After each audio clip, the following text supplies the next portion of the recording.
भाई एक बहुत बड़ा प्रॉब्लम हो गया, 10:08 हो गया, 7 मिनट बचाओ।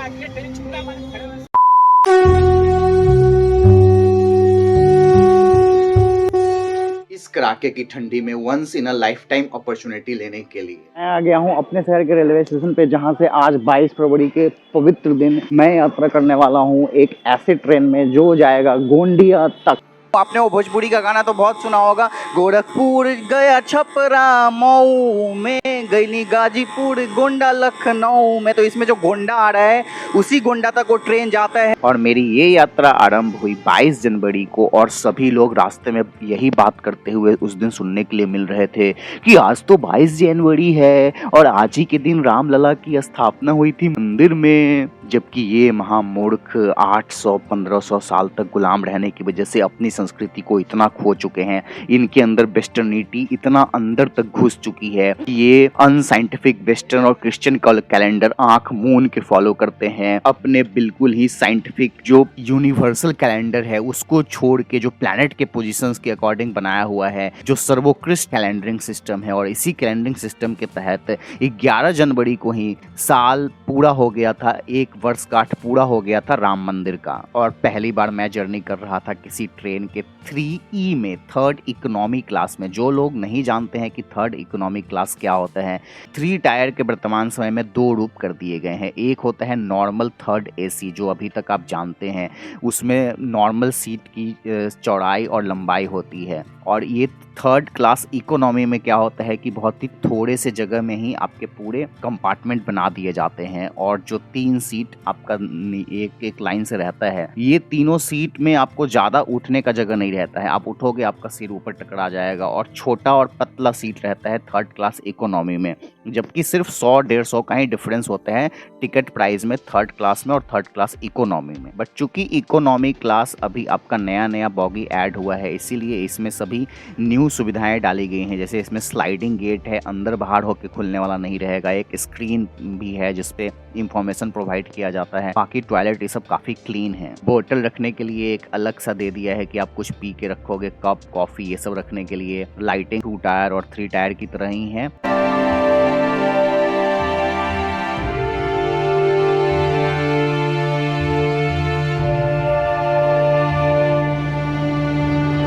फिर इस जर्नी पे मेरी मुलाकात होती है एक चाटू बाबा से, जिन्होंने सबसे पहले तो मुझे चाटने का ट्राई किया, ये बोल के कि आप तो मेरे एक मित्र के जैसे लगते हैं दिखने में। ऐसे देखा ना तो बहुत करीबी मित्र है वो मित्र। वो ऐसे रहता नहीं है, स्वामी जी ऐसे बोलता हो।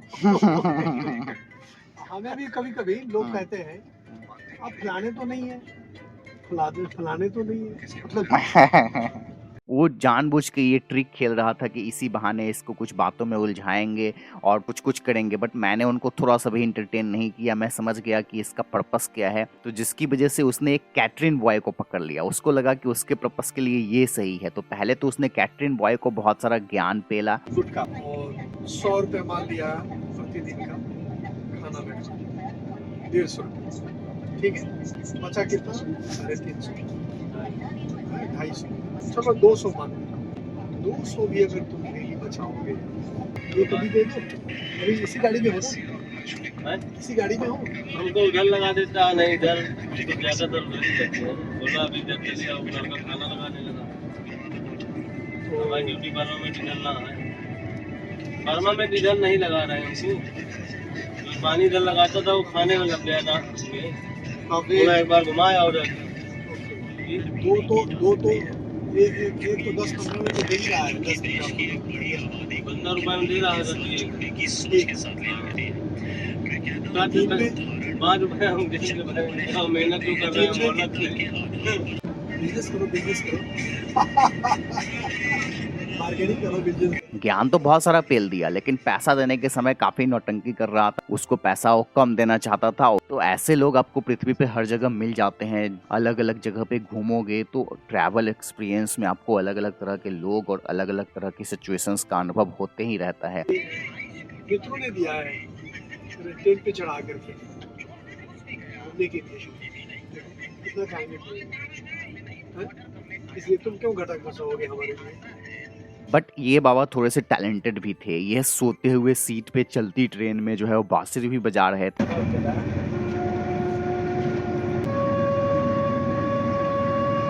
थे। बांसुरी तो ठीक बजा रहे थे, बट मुझे यही चीज़ थोड़ा सा ऑड लग रहा था। सोते हुए चलते हुए ट्रेन में सीट पे लेट के बांसुरी क्यों बजा रहे हैं, बट खैर अब इस पे ज़्यादा कोई कमेंट नहीं करूँगा मैं। तो इस तरह के अनुभव तो आपको होते ही हैं ट्रैवलिंग में।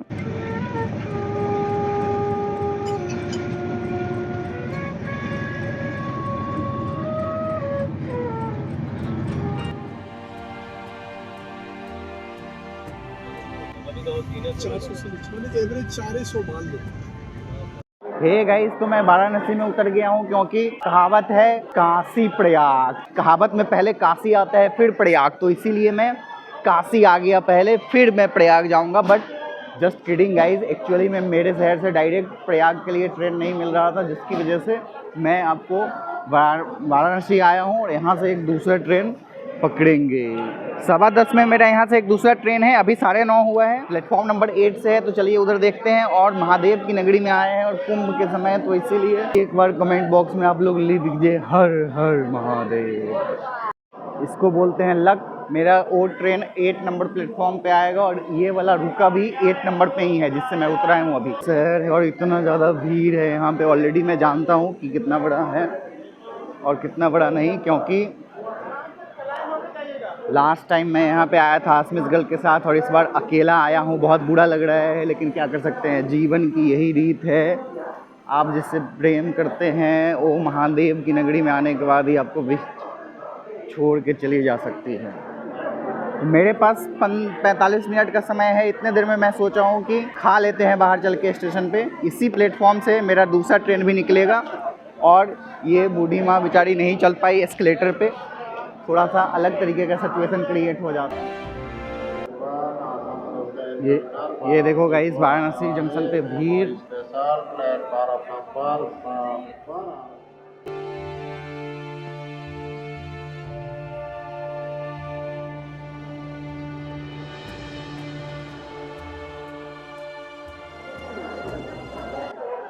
हे गाइस, वेलकम टू महादेव की नगरी वाराणसी। यहाँ पे कुंभ की वजह से भी इतना सारा भीड़ है, ऐसे भी हमेशा भीड़ रहता ही है यहाँ पे।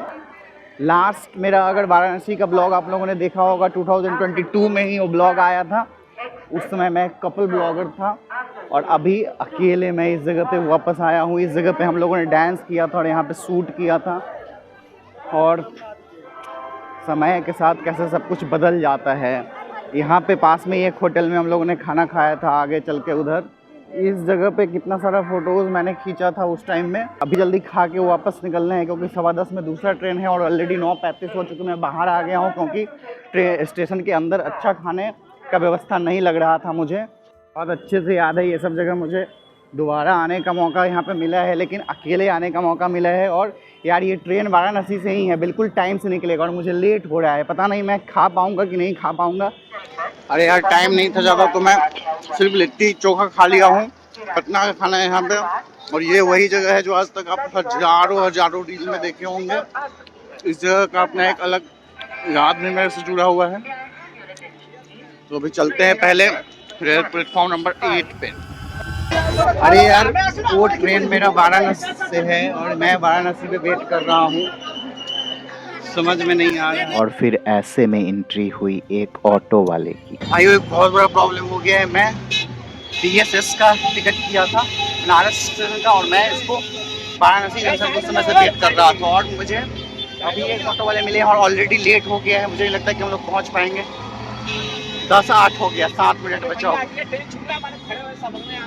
लाइफ में फिजूल में ही आपको कोई नहीं मिल जाता है। सभी चीजें और सभी लोगों के मिलने के पीछे एक पर्पस होता है। मैं उसी रास्ते से क्यों गया, मैं उसी साइड से क्यों गया, मुझे वही ऑटो ड्राइवर क्यों मिला। उसने भले ही मुझसे ज्यादा पैसे लिए, पर उसने मेरे ट्रेन पकड़ाने की चिंता की। और इस चक्कर में हम लोग एक ट्रक के नीचे भी आने वाले थे। उसने अपनी जान की भी परवाह नहीं की और बहुत ज्यादा स्पीड से चलते हुए मुझे किसी भी कीमत पे ट्रेन पकड़ाया। एक्चुअली में तो हम लोग लेट हो ही गए थे, लगभग 3-3.5 मिनट, लेकिन फिर भी ट्रेन नहीं चला था। ये भी अपने आप में एक लक था।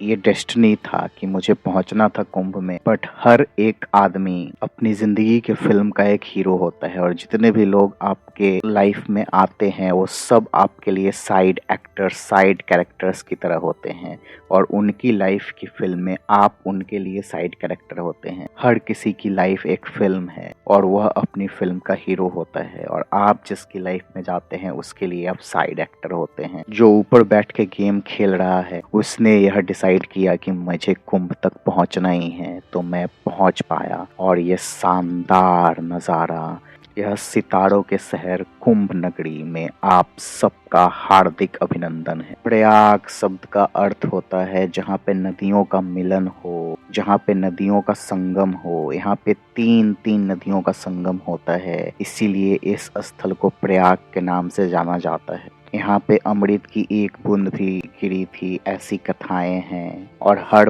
12 वर्ष पे कुंभ लगता है। जुपिटर अर्थात बृहस्पति ग्रह के गणना के अनुसार, जिसको हिंदी में गुरु नाम भी दिया गया है, और इस ग्रह में सबसे ज्यादा ग्रेविटी होता है, सबसे ज्यादा गुरुत्वाकर्षण बल। आप समझ सकते हैं कि उसका नाम गुरु क्यों है।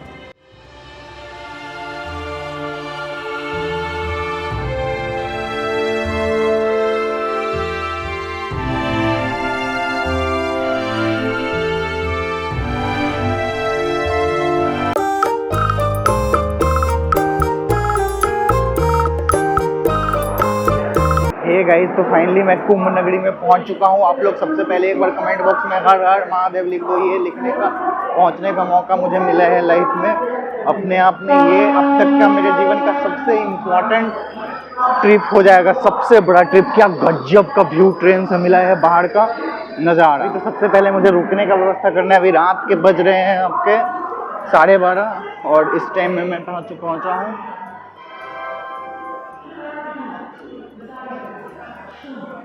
रात के 12 बजे स्टेशन के ऊपर ज़्यादा भीड़ नहीं है। ये देखो लोग, कितना सारे लोग हैं यहाँ पे। लोगों का हुजूम लग गया है। मुझे ऐसा लग रहा है काफ़ी ज़्यादा लोग आपका हो गए हैं, बट वो तो रहेगा ऑब्वियसली। इतना बड़ा ओकेज़न है, 144 साल के बाद जो है वो कुंभ आया है और फिर 144 साल के बाद आएगा महाकुंभ।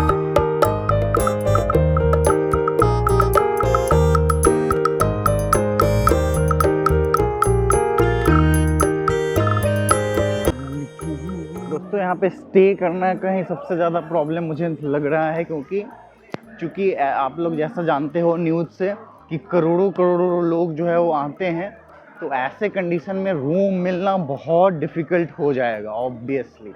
ये है बाहर का नज़ारा।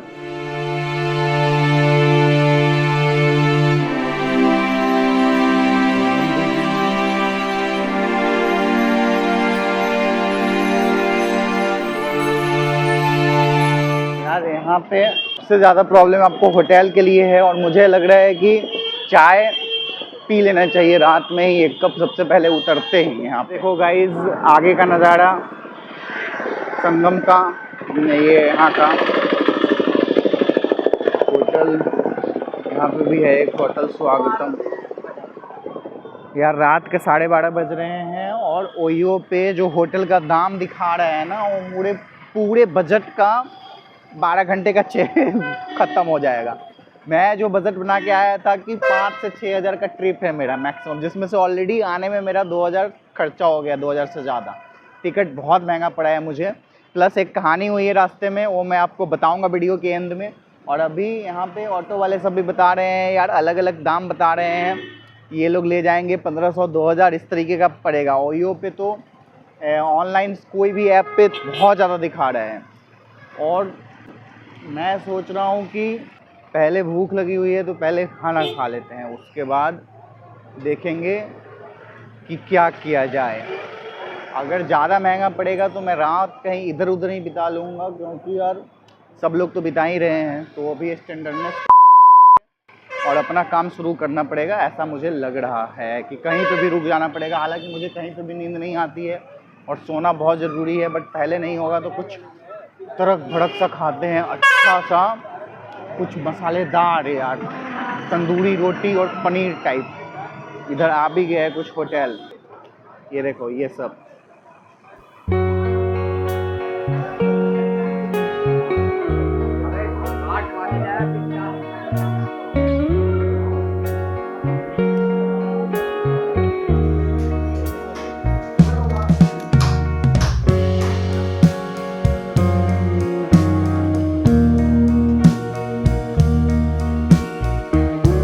हे गाइस, तो इतना अच्छा रूम मुझे मिल गया है अभी इलाहाबाद में। प्रयागराज में जब इतनी खराब स्थिति चल रही है, ओयो पे 5,000, 10,000, 15,000 दिखा रहा था। ऐसे कंडीशन में आप देख सकते हैं कितने स्टैंडर्ड क्वालिटी का A to Z हर चीज मुझे मिल गया है 1500 में। तो यार बताने के लिए बहुत कुछ है। आज जो कुछ भी हुआ, सबसे पहले तो जो BSB और BSS की वजह से बनारस में मेरे साथ कहानी हुई, लेकिन अभी यार रात के 1:30 बज गए हैं, तो अभी मैं सो जाऊंगा। कल 11 बजे तक का चेकआउट है इस होटल का। कल सुबह में उठना है, बहुत कुछ करना है यार। एक चीज जो यहाँ पे आके चेंज हुआ है वो मौसम है। बहुत कुछ पहन के आया था, बहुत ठंडा है हम अपने इधर, और यहाँ पे वो इतना ठंडा नहीं है। तो बात करते हैं कल, बहुत कुछ दिखाना है, बहुत कुछ बताना है। देखो मेरे साथ ऐसा नहीं है कि इंसिडेंट्स नहीं होते हैं, इंसिडेंट्स होते हैं, जिसको ब्लॉगर लोगों की भाषा में कंटेंट बोला जाता है। तो मुझे कंटेंट मिलता है, लेकिन मेरे अंदर अभी वो प्रोफेशनलिज्म की कमी है कि आप दूसरे ब्लॉगर को देखोगे कि जैसे ही कुछ हुआ उनके साथ घटना, बड़ी बात छोटी बात, वो पहले कैमरा ही ऑन करते हैं। और मेरा क्या होता है कि जब मैं ऐसी सिचुएशन में फंसा, जब 15 मिनट बच गया, देखो वहाँ से कितना अच्छा सीन क्रिएट होता अगर मैं सब चीज़ शूट कर पाता अच्छे से। लेकिन मेरे दिमाग में ये सब आता ही नहीं है कि मुझे कैमरा निकाल के पहले शूट करना है। मैं यार भागने लगा, दौड़ने लगा, मुझे तो 5 मिनट के लिए समझ में नहीं आ रहा था कि मैं क्या करूं। जा बात तो ऐसे अगर आप डिटेल में सोचोगे तो आपको नहीं लगेगा कि कोई बड़ी बात है, बट सबसे बड़ी बात पैसे की है कि पैसा फंस गया। और पैसा, ट्रेन छूटने का मतलब था कि वो पैसा बर्बाद होगा। तो ये इसके लिए जो है वो बहुत ज़्यादा आप नर्वस हो जाते हो। और फिर मैं तो कैमरा निकाल के शूट करना भूल ही जाता हूँ। तो जो थोड़ा बहुत शूट हुआ है वही मैं दिखा पाया हूँ, नहीं तो एक अच्छा सीन क्रिएट हो सकता था। कल एक्चुअली में क्या हुआ कि मेरे शहर से मैंने टिकट किया था सिर्फ वाराणसी तक का, वाराणसी जंक्शन तक का। और अब मैं क्यों बोल रहा हूँ ये बहुत इंपॉर्टेंट है जानना, क्योंकि प्रयाग तक का मुझे कंफर्म टिकट मिला नहीं था, प्रयागराज तक का। तो मैंने वाराणसी जंक्शन तक का कंफर्म टिकट कर लिया और मैंने सोचा कि वहां से दूसरा ट्रेन पकड़ेंगे।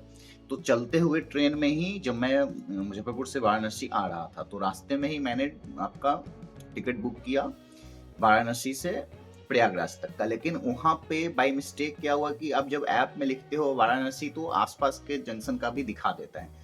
तो बनारस जंक्शन का ट्रेन दिखाया और मुझे लगा कि वो वाराणसी जंक्शन का ही दिखा रहा है। मैंने इस बात पे उतना ध्यान नहीं दिया। चलती ट्रेन पे नेटवर्क पकड़ छोड़ हो रहा था, तो मैंने उतना उस पर कॉन्सेंट्रेट किया नहीं। हालांकि बनारस लिखा हुआ आ रहा था, लेकिन मेरा इस बात पे दिमाग नहीं गया कि वो वाराणसी जंक्शन है और बनारस अलग स्टेशन है, जहाँ पे मैं पहले भी कितनी बार उतरा हुआ हूँ। इस पे मैंने कॉन्सेंट्रेट नहीं किया। और शॉर्ट में भी BSB और BSS का फर्क है।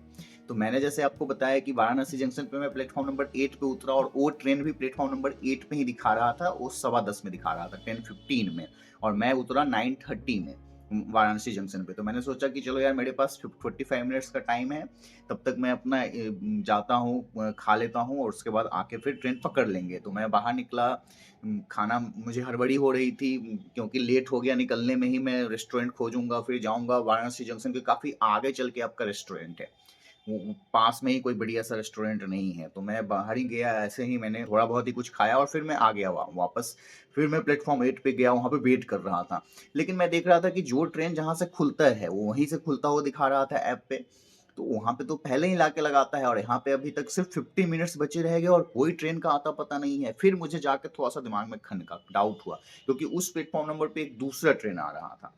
फिर मैंने यार चेक किया इंटरनेट पे, तो मुझे डाउट होने लगा था अंदर ही अंदर, और मुझे अंदर से ही पता चल गया कि नहीं, ये वो रेलवे स्टेशन है ही नहीं, ये दूसरा बनारस में आ रहा है ट्रेन, वो बनारस का ट्रेन है। तो फिर मैं वहां से 10 बजने के बाद निकला हूँ बाहर, 10:02, 10:03, 10:04 तक मैं बाहर निकला। 10:05 हो गए निकलते निकलते, ज्यादा ही हो गए। मतलब फाइनली जिस समय मुझे एक ऑटो वाले मिले और ऑटो वाले ने मुझे बोला कि मैं आपको पकड़ा दूंगा ट्रेन, उस समय तक लिटरली 5 मिनट बाकी थे। मतलब आप समझ नहीं सकते हो, वाराणसी जंक्शन से बनारस स्टेशन तक जाना 5 मिनट में, इतने ट्रैफिक में वाराणसी में बिल्कुल संभव नहीं है। हम लोग 300 मीटर की दूरी पे थे, तो हो गया था आपका 10:17। तो मुझे लगा कि अब गए, अब कोई चांस नहीं है। अब कुछ लोग बोलेंगे कि यार प्रयागराज तक तो ही जाना था, लेकिन देखो मैंने टिकट कर लिया था, सबसे बड़ी बात ये है। वाराणसी से प्रयागराज जाना बड़ी बात नहीं है, उस बस से भी जा सकते थे, और भी बहुत सारी ट्रेन है, किसी से भी जा सकते थे। ट्रेन छूटता तो मैटर नहीं करता, बट मैटर ये करता कि मुझे एक ही टिकट कंफर्म मिला था और उसके लिए 630 रुपये 3 टायर का मैं दिया था, सिर्फ 1.5 घंटे का जर्नी। तो वो 630 रुपया बर्बाद होता। ऑटो वाले को मैंने 200 रुपया दिया। वो मुझे बोला कि मैं आपको किसी भी तरीके से पहुंचाऊंगा, 200 रुपया आपको देना पड़ेगा। हम लोग चलो ठीक है ले लो। और उसके बाद अलग से उसको पार्किंग का भी 30 रुपया भेजे बाद में। चलते हुए ऑटो में ही उसके नंबर पे उसको सेंड किए, वो तब जाके बहुत ज्यादा स्पीड में चलाया। और इतना ही नहीं, हम लोग एक ट्रक के अंदर आते आते रह गए। मतलब इतना वो स्पीड चला रहा था ना पकड़ाने के लिए। बट थैंक गॉड यार, मतलब हम लोग पहुंचे हैं, मतलब 8 नंबर गेट के पास लेके गया और पीछे से। और इधर से हम लोग ऐसे जा रहे हैं और उधर से ट्रेन अपना हॉर्न दी। मैं यार जो उतरा हूँ और जो भागा हूँ, मतलब एक दो गेट ही खुला हुआ था, उसमें मैं घुस गया हूँ सीधे और ट्रेन चलने लगी है। मतलब ऐसा मेरे साथ पहली बार हुआ, इतना रेयर कि बस मतलब एक तो लेट ही पहुंचे, 2-3 मिनट लेट पहुंचे। ट्रेन नहीं खुला था, ये लक की बात है, किस्मत की बात है। हर एक आदमी अपनी ही फिल्म का हीरो होता है, और आपको जो लोग आपके लाइफ में मिलते हैं वो सब साइड कैरेक्टर्स होते हैं आपके लिए, और उनकी लाइफ की फिल्म में जो वो हीरो हैं उनके लिए आप साइड कैरेक्टर्स हो गए। आप जो मिल रहे हैं उनसे कोई भी लोग ऐसे ही आपको नहीं मिल जाता। जब मैं बाहर निकला तो वही ऑटो वाला मुझे क्यों मिला, वो मुझे लेके गया, उस टाइम में उसने पहुंचाया। मतलब यार बहुत सारी बातें होती हैं लाइफ में, कोई बेफिजूल फिजूल का नहीं मिलता है। तो दोस्तों क्या करते हैं कि ये वीडियो को यहीं पे एंड कर देते हैं। मेरा प्रयागराज आने तक का ट्रिप इस वीडियो में दिखाऊंगा इतना तक, और इससे आगे आपको दूसरे वीडियो में देखने के लिए मिलेगा। आप हमारे चैनल से अवश्य जुड़े।